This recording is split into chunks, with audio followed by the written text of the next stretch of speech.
You ask Tiger to solve.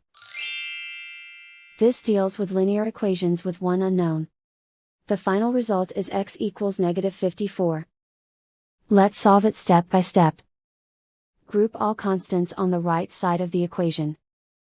Subtract 12 from both sides. Group like terms. Simplify the arithmetic.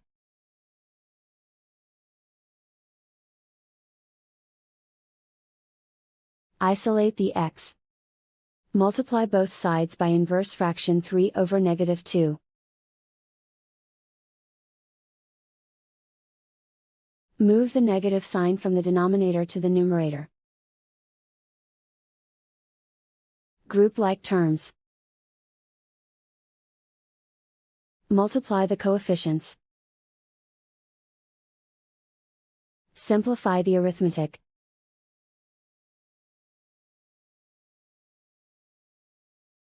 Move the negative sign from the denominator to the numerator. Multiply the fractions. Simplify the arithmetic. And so the final result is x equals -54.